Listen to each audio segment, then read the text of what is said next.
Application of biotechnology உயிரி தொழில்நுட்பவியலின் பயன்பாடுகள்.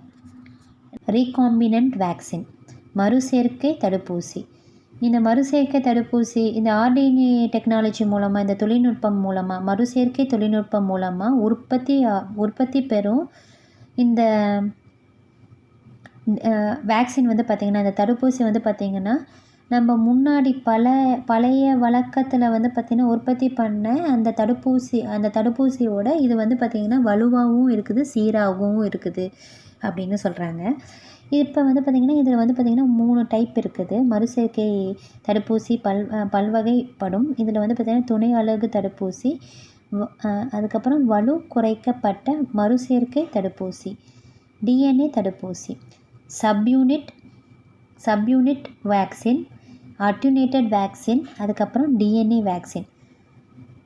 துணை அலகு தடுப்பூசி சப்யூனிட் வேக்சினில் என்னென்னா அந்த ஆன்டிஜனோட புரோட்டீன் இல்லை பெப்டைட் ஏதாவது ஒரு பொருளை வச்சு நம்ம வந்து என்ன பண்ணுறோம்னா வேக்சினை உற்பத்தி பண்ணுறோம். அந்த ஹோல் ஆர்கானிசத்தை யூஸ் பண்ணல, அந்த ஆன்டிஜனை ஃபுல்லாக யூஸ் பண்ணல. அந்த ஆன்டிஜனில் அந்த நோயை உண்டாக்குற சில புரதங்கள் இருக்கும் இல்லையா, அந்த புரதத்தை மட்டும், அது புரதமாக இருக்கலாம் இல்லை பாலிபெப்டைடாக இருக்கலாம், அந்த ஏதாவது ஒரு பகுதியை மட்டும் யூஸ் பண்ணி, ஏதாவது ஒரு காம்பனண்ட்டை மட்டும் யூஸ் பண்ணி நம்ம என்ன பண்ண போகிறோம், தடுப்பூசியை உருவாக்க போகிறோம். அந்த தடுப்பூசி பேர் தான் வந்து பார்த்திங்கன்னா சப்யூனிட் வேக்சின், துணை அலகு தடுப்பூசி. நோயை உண்டாக்கும் உயிரியை முழு உயிரியாக பயன்படுத்தாமல், ரொம்ப முக்கியம், முழு உயிரியாக பயன்படுத்தாமல் அவ்வுயிரியின் பகுதிகளை மட்டுமே பயன்படுத்தி தயாரிக்கப்படும் ஊசி வந்து பார்த்திங்கன்னா என்னது, சப்யூனிட் ரீகாம்பினன்ட் யூசி வந்து பார்த்திங்கன்னா வேக்சின், துணை அலகு தடுப்பூசி.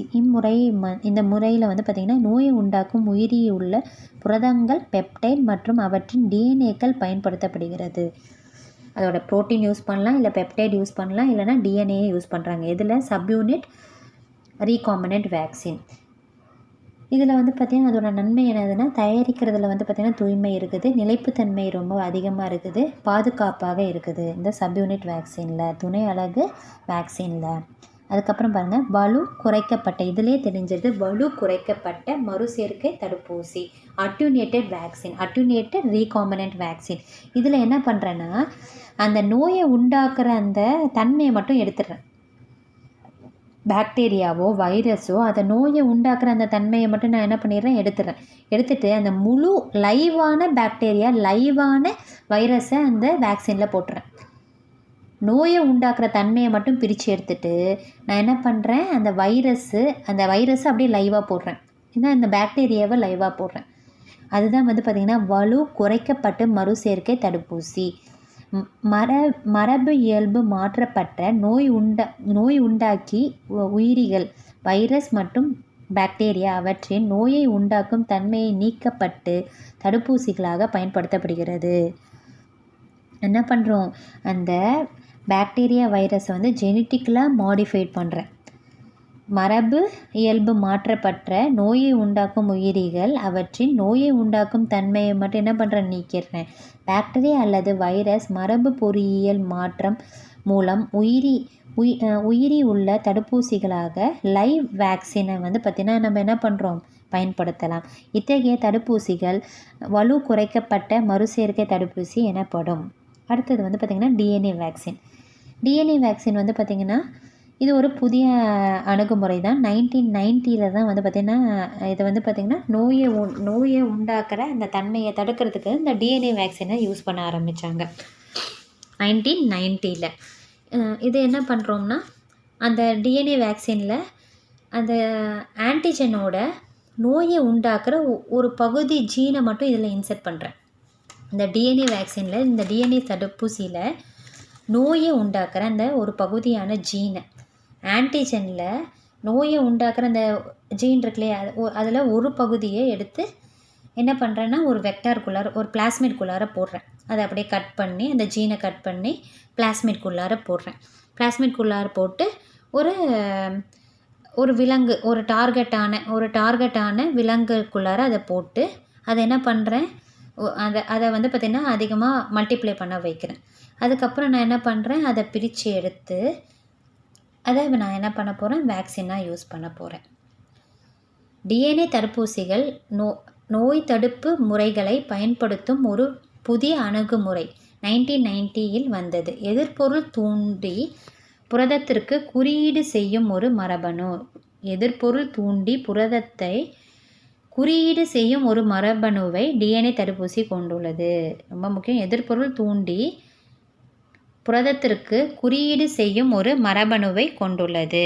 இந்த மரபணுவை பிளாஸ்மிடில் செலுத்தி ஒரு இலக்கு விலங்கில் உடல் செல்லுக்குள் ஒன்றிணைத்தல். உள்ளே சென்றவை எதிர்ப்பொருள் தூண்டியை உருவாக்க உத்தரவிடுதல்.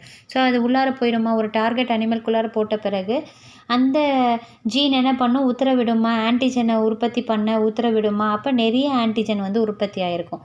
அப்போ உடம்புல ஆன்டிஜன் இருக்குதுன்னா அது அகெயின்ஸ்டாக என்ன உருவாகும், நிறைய ஆன்டிபாடி உற்பத்தி பண்ணி வச்சுருக்கும். இப்பொருள் பார்த்திங்கன்னா என்ன ஆகுது, சுதந்திரமாக வெளியே இருக்கிறதுனால நம் நோய் தடை காப்பு அமைப்பு ஒரு வலுவான எதிர்ப்பொருள் மூலம் தெரிவிக்கப்படுகிறது. டிஎன்ஏ தடுப்பூசி நோயை உருவாக்க இயலாது. நம்மளுக்கு ஒரு டவுட் வரலாம். அப்போ நம்ம என்ன பண்ணுறோம், நோயை உண்டாக்குற இந்த ஒரு குறிப்பிட்ட ஜீனை தானே பார்த்திங்கன்னா கொஞ்சமாக நம்ம பார்த்திங்கன்னா அந்த வேக்சின்குள்ளார போட்டிருக்கோம். அப்போ நம்மளுக்குள்ளார நோய் வராதா? ஆனால் ஒரு சிறிய பகுதி தானே போட்டிருக்கோம். அதனால் நோயை உண்டாக்க முடியாது. ஏனெனில் இது நோயை உண்டாக்கும் மரபணுவின் ஒரு பகுதி நகல் மட்டுமே உள்ளன. இது வடிவமைக்கவும் மலிவாக உற்பத்தி செய்வதற்கு எளிதானவை. இப்போ இந்த வேக்சின் பார்த்திங்கன்னா என்ன, இப்போ இந்த டிஎன்ஏ வேக்சின் பார்த்திங்கன்னா டிஎன்ஏ வேக்சினில் பார்த்திங்கன்னா என்ன இருக்குது, ரொம்ப ஈஸியாக பார்த்திங்கன்னா நம்ம தயாரிக்கிறதுக்கு ஈஸியாகவும் இருக்குது. இது பார்த்திங்கன்னா காஸ்ட் வைஸ் பார்த்திங்கன்னா ரொம்ப மலிவாக இருக்குது அப்படின்னு சொல்கிறாங்க.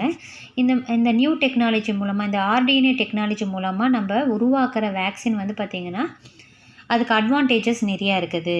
என்னென்னா அது ஒரு டார்கெட் ப்ரோட்டீனை வச்சு நம்ம உற்பத்தி பண்ணுறோம். இந்த ஒரு டார்கெட் புரதத்தை வச்சு உற்பத்தி பண்ணுறோம். அப்புறம் பார்த்திங்கன்னா எதிர்ப்பு அந்த நோயை எதிர்ப்பு சக்தி பார்த்திங்கன்னா அதிக லெவலில் பார்த்திங்கன்னா இருக்குது அப்படின்னு சொல்கிறாங்க. அதுக்கப்புறம் இது பார்த்திங்கன்னா நச்சுத்தன்மை ரொம்ப கம்மியாக இருக்குது அப்படின்னு சொல்கிறாங்க.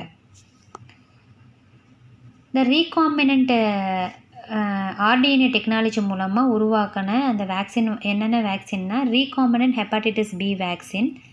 அது பார்த்திங்கன்னா அது ஒரு சப்யூனிட் வேக்சின் தான். அந்த ரீகாம்பினண்ட் ஹெப்பாட்டிட்டிஸ் வேக்சின் பார்த்திங்கன்னா எந்த கேட்டகரி கீழே வருதுன்னா, துணை அலகு தடுப்பூசி சப்யூனிட் வேக்சின் கீழே தான் பார்த்திங்கன்னா இந்த ஹெப்பாட்டிட்டிஸ் பி வேக்சின் பார்த்திங்கன்னா இந்த வேக்சின் எது கீழே வருது, சப்யூனிட் துணை அலகு தடுப்பூசி அந்த வகையில் தான் பார்த்திங்கன்னா இந்த ரீகாம்பினண்ட் ஹெப்பாட்டிட்டிஸ் பி வேக்சின் வருது. இது இது இது எதை வச்சு ப்ரொடியூஸ் ஆகுதுன்னா, ஹெப்பாட்டிட்டிஸ் பி வைரஸோட சர்ஃபேஸ் ஆன்டிஜனை வச்சு அந்த ஜீனை எதில் போடுறோம்னா ஈஸ்ட்டில் போடுறோம். அந்த ஹெப்பாட்டிட்டிஸ் பி வைரஸ் இருக்குது இல்லையா, ஹெப்பாட்டிட்டிஸ் பி வைரஸோட சர்ஃபேஸ் ஆன்டிஜனை ஈஸ்டோட பிளாஸ்மிடில் போட்டு அதை உற்பத்தி பண்ணுறோம். இப்போ பாருங்கள், இதுதான் ஹெப்பாட்டிட்டிஸ் பி வைரஸ்ஸு. அதோட டிஎன்ஏயை நான் என்ன பண்ணுறேன், கட் பண்ண போகிறோம். மூலக்கூறு கத்திரிக்கோள் மூலமாக நம்ம என்ன பண்ணுறோம், இந்த ஹெப்பாட்டிட்டிஸ் பி வைரஸோட ஜீனை கட் பண்ணி இங்கே வச்சிட்டோம். ஹெப்பாட்டிட்டிஸ் ஹெச்பின்னா ஹெப்பாட்டிட்டிஸ் பி வைரஸ் எதிர்ப்பொருள் உற்பத்தி மரபணு. அந்த ஹெச்பி ஆன்டிஜனோட ப்ரொடியூசிங் ஜீன். அந்த ஆன்டிஜன் இதுதான் அந்த ஆன்டிஜன். இந்த ஆன்டிஜன் தான் அந்த ஆன்டிஜனை உருவாக்குற அந்த ஜீனு. அந்த ஜீனை நான் நம்ம அந்த ஜீனை பார்த்திங்கன்னா எதில் போடுறாங்கன்னா, பாக்டீரியா இல்லை ஈஸ்ட். இதை உற்பத்தி பண்ணுறதுக்கு ஈஸ்ட்டை கூட நம்ம யூஸ் பண்ணிக்கலாம். இங்கே பாக்டீரியாவோட பிளாஸ்மிடையும் நான் மூலக்கூறு கத்திரிக்கோள் வச்சு கட் பண்ணிடுறேன். கட் பண்ணிட்ட பிறகு நான் இந்த ஹெப்பாட்டிட்டிஸ் பி வைரஸோட அந்த ஆன்டிஜன் ஜீன் இருக்குது இல்லையா, ஹெச்பி எதிர்ப்பொருள் உற்பத்தி மரபணுவை இந்த பிளாஸ்மிடோட நான் இணைக்கிறேன். பாக்டீரியாவோட பிளாஸ்மிடோடு இணைக்கிறேன். அப்போ பாக்டீரியாவை நான் என்ன பண்ண போகிறேன், உற்பத்தி பண்ண போகிறேன். இதில் நொதிக்கலனில் அதிகமாக உற்பத்தி பண்ண போகிறேன். அதிகமாக உற்பத்தி பண்ண பிறகு இதுதான் வந்து பார்த்திங்கன்னா அந்த ஹெச்பி எதிர்ப்பொருள் தூண்டி, ரீகாம்பினன்ட் ஹெப்பாட்டிட்டிஸ் பி வைரஸ், ஹெச்பி எதிர்ப்பொருள் தூண்டி மறு சேர்க்கை மூலமாக தொழில்நுட்பம் மூலமாக உருவான ஹெச்பி ஆன்டிஜெனு. அதுக்கப்புறம் அது என்ன பண்ணுறோம், நம்ம ப்யூரிஃபிகேஷனும் எக்ஸ்ட்ராக்ஷன் மற்றும் ப்யூரிஃபிகேஷன் பண்ணிடுறோம். ஸோ இது வந்து இதான் வந்து பார்த்திங்கன்னா அந்த ஹெச்பி ஆன்டிஜெனு. அந்த ஆன்டிஜெனை உருவாக்குற அந்த ஜீன், அதுக்கு அந்த ஆன்டிஜெனை உருவாக்குற அந்த ஜீன் வந்து பார்த்திங்கன்னா நான் செப்பரேட் பண்ணி எடுத்துடுறேன். அதை வந்து பார்த்திங்கன்னா பாக்டீரியா பிளாஸ்மிடோட இணைச்சிட்டு அந்த பாக்டீரியா வந்து நான் நொதிக்கலனில் போட்டு உற்பத்தி பண்ணுறேன். அப்போ நிறைய ஹெச்பி ஆன்டிஜென், நிறைய ஹெச்பி எதிர்ப்பொருள் தூண்டி வந்து எனக்கு உருவாகிருக்கும். ஹெச்பி ஆன்டிஜென் வந்து பார்த்திங்கன்னா எனக்கு உருவாகிருக்கும். அதை வந்து நான் என்ன பண்ணுவேன், எக்ஸ்ட்ராக்ட் பண்ணி ப்யூரிஃபை பண்ணி எடுத்துப்பேன். இது மாதிரி தான் வந்து பார்த்திங்கன்னா உற்பத்தி பண்ணுறாங்க ரீகாம்பினன்ட் ஹெச்பி வேக்சின். இது வந்து பார்த்திங்கன்னா இந்த ரீகாம்பினன்ட் ஹெச்பி வேக்சின் வந்து எந்த தடுப்பூசி பிரிவில் வரும்னா துணை அலகு தடுப்பூசி அந்த பிரிவுக்கு கீழே வரும். வலுவான குறைக்கப்பட்ட மறுசேர்க்கை தடுப்பூசின்னா என்னதுன்னா லைவாக இருக்கிற பாக்டீரியாவையும் வைரஸையும் அந்த வேக்சினில் போட்டுருவாங்க. அதை நோயை உண்டாக்குற தன்மையை மட்டும் என்ன பண்ணிடுவாங்க, பிரிச்சுடுவாங்க. இந்த டிஎன்ஏ தடுப்பூசியில் என்ன பண்ணுறாங்க, டிஎன்ஏ தடுப்பூசி வேக்சினில் வந்து என்ன பண்ணுறாங்கன்னா அந்த ஆன்டிஜனோட ஜீனை வந்து பார்த்திங்கன்னா ஒரு பகுதி ஜீனை என்ன பண்ணுறாங்க இந்த தடுப்பூசிக்குள்ளார போட்டுடுறாங்க. அதை வந்து பார்த்திங்கன்னா ஒரு பிளாஸ்மேட்டில் போடுறாங்க. அந்த பிளாஸ்மேட்டை ஒரு டார்கெட்டான விலங்குக்குள்ளார போட்டுடுறாங்க. அந்த விலங்குக்குள்ளார வந்து செலுத்தப்படும் போது அந்த ஆன்டிஜன் வந்து பார்த்திங்கன்னா அந்த ஆன்டிஜன் வந்து பிளட்டில் இருக்கிறதுனால அந்த உடம்புல இருக்கிற நோய் எதிர்ப்பு மண்டலம் அதுக்கு அகெயின்ஸ்டாக என்ன உற்பத்தி பண்ணுது, ஆன்டிபாடியை உற்பத்தி பண்ணுது. ஸோ அப்போ ஆன்டிபாடியை உற்பத்தி பண்ணுது.